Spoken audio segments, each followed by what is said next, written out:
Good afternoon. We've built a team, designed a risk management program, and drafted the policy portfolio. All that assumes things are running normally. Today's question is, what happens when they're not? A contingency planning program is how we prepare for disruption, how we respond to incidents, recover our systems, and continue business operations when something goes wrong. For a company whose crown jewels are unreleased source code sitting on a handful of servers and whose entire workforce connects through one centralized data center, the ability to bounce back quickly isn't optional. It's existential. Over the next several minutes, I'll describe what a complete contingency planning program consists of, the major stages we'll follow to build it, the key deliverables, from each stage, and the planning committees who will do the work. This is presentation 4 of 6. Here's our path. First, what a contingency planning program actually covers. The 4 interrelated components. Second, the 7 major stages we'll move through to build it. Third, the key deliverables each stage produces. The tangible artifacts you can hold us to. Fourth, the planning committees who will perform the work and how they map to CGT's organization. And finally, the timeline and the approval I'm requesting. Before we build, let's be clear about what a contingency planning program actually covers. It's not one plan, it's 4 interrelated components under one governance umbrella. First, the business impact analysis, or BIA. This is the foundation. It identifies which systems and processes matter most, how quickly each must recover, and what we stand to lose if they don't. For CGT, that means answering how long can development survive without the developed IT servers, what happens to revenue if the help desk or client Z systems go dark for a day. Second, the incident response plan, how we detect, contain, eradicate, and recover from security incidents in the first minutes and hours. Third, the disaster recovery plan, the technical blueprint for restoring IT systems and data after a major disruption. This is where our NAS backups, our weekly offsite copies to redundancies, and our dual ISP redundancy get turned into a real recovery sequence. Fourth, the business continuity plan, how we keep critical business functions running while IT is rebuilding, development, client support, accounting. Each needs an operational workaround so the company doesn't just freeze. 4 components tightly linked, the BIA feeds the other 3. Here are 7 major stages of the contingency planning program based on NIST Special Publication 800-34.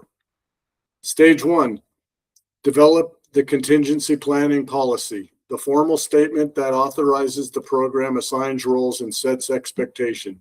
Stage 2, conduct the business impact analysis, the foundation that tells us what matters most and how fast it needs to come back.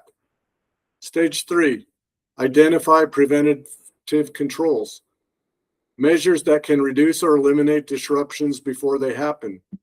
Stage 4, develop contingency strategies, the high-level approach for how we'll recover each critical system.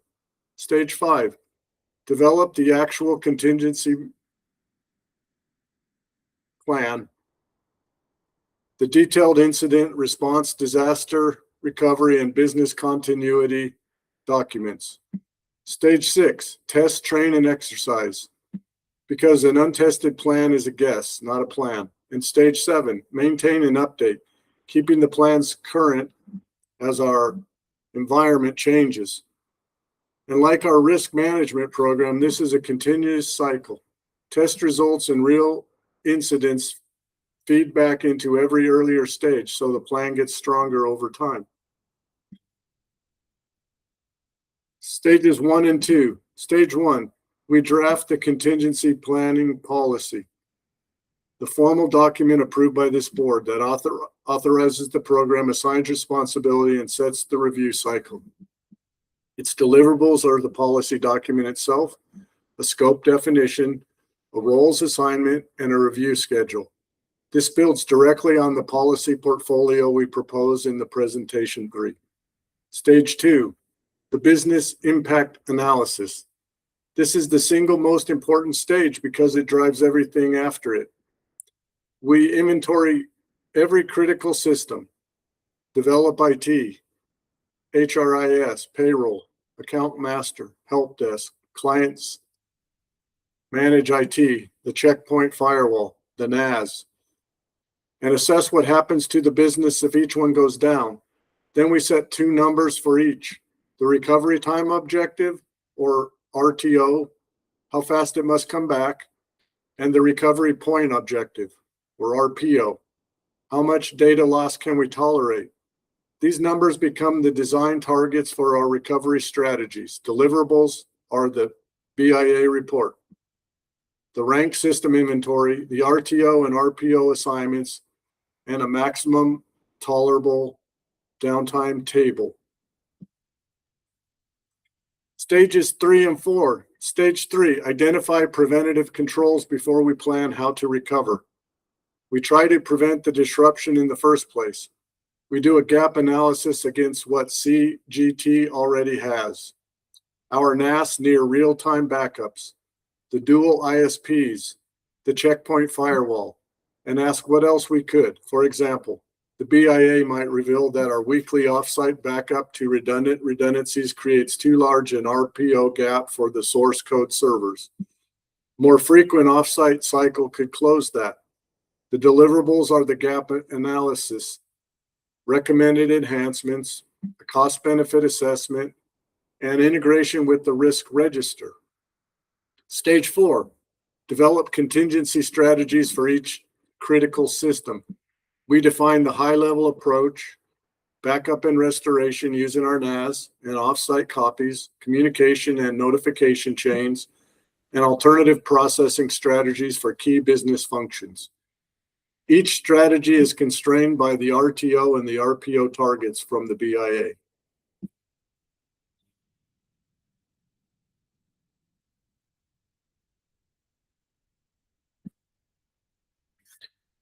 Stage 5. Stage 5 is where the plans themselves are written, and it's really 3 sub-deliverables in one. 5A, the incident response plan. Detailed procedures for how we detect, contain, eradicate, and recover from security incidents. It includes an incident classification and severity matrix, escalation procedures, containment playbooks, and a post-incident review process. This is the front door. Most disruptions start here. 5B, the disaster recovery plan.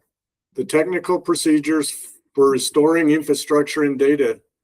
Systems are recovered in the order the BIA set. Develop IT, the firewall first, then HRIS, payroll, help desk, and so on. Data restoration follows 2 paths. Near real-time recovery from the NAS for the latest state, and weekly offsite from redundancies as the fallback. 5C, the business continuity plan. The operational workarounds that keep development, client support, accounting, and other functions running while IT rebuilds.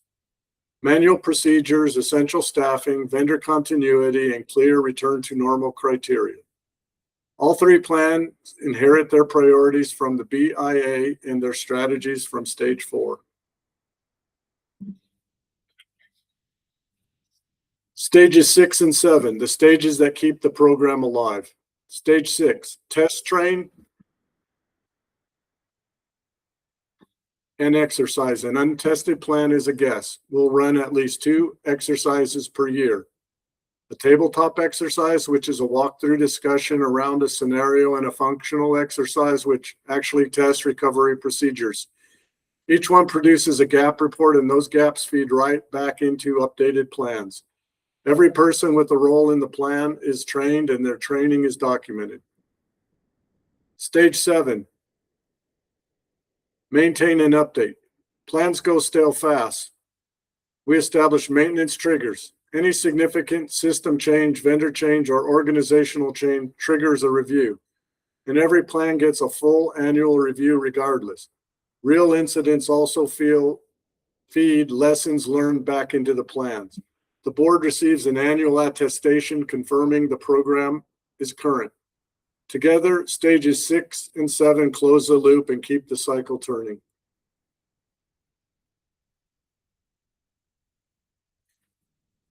Three committees make this program work, and each maps directly to the cybersecurity team we propose in presentation 1.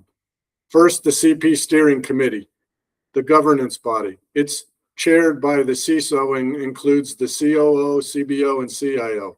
This committee approves the CP policy, the strategies, and the plans. It sets priorities, allocates resources, reviews test results, approves updates, and reports readiness to the board. It's active in stages 1, 4, 6, and 7, every stage that includes a decision or a review.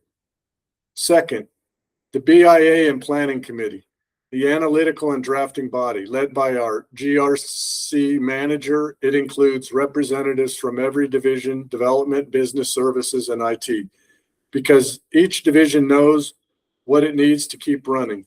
This committee conducts the BIA, identifies preventative controls, and drafts all 3 plans. It also coordinates with our key vendors.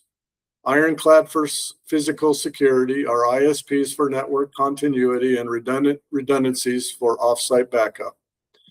It's active in stages 2, 3, and 5. Third, the incident response team, the execution body, led by the SecOps manager and staffed by our SOC analysts, security engineer, and on-call IT leads. This team executes the IR and DR plans during real incidents, runs exercises, and documents lessons learned.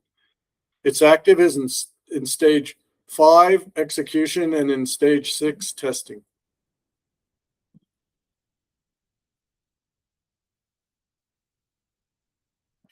Who does what when? This table maps it all together.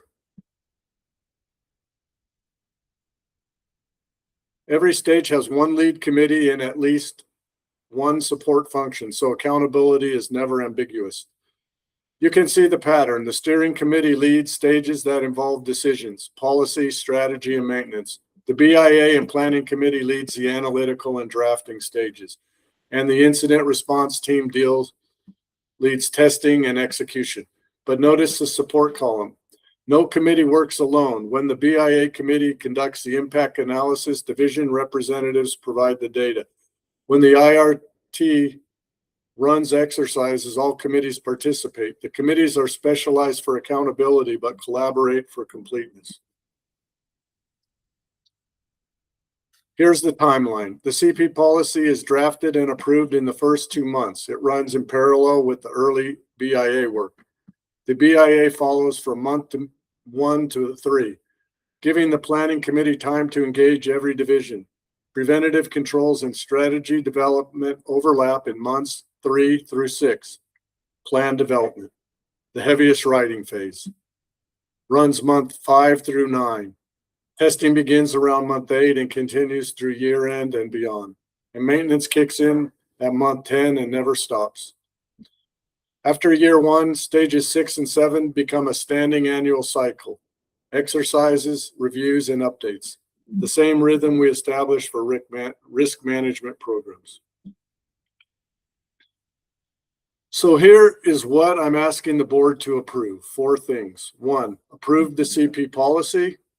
Authorize the program and its scope, beginning with the board-approved policy statement. 2, charter the 3 committees, the steering committee, the BIA and planning committee, and the incident response team. So accountability is the place from day 1. 3, direct the 7 stages.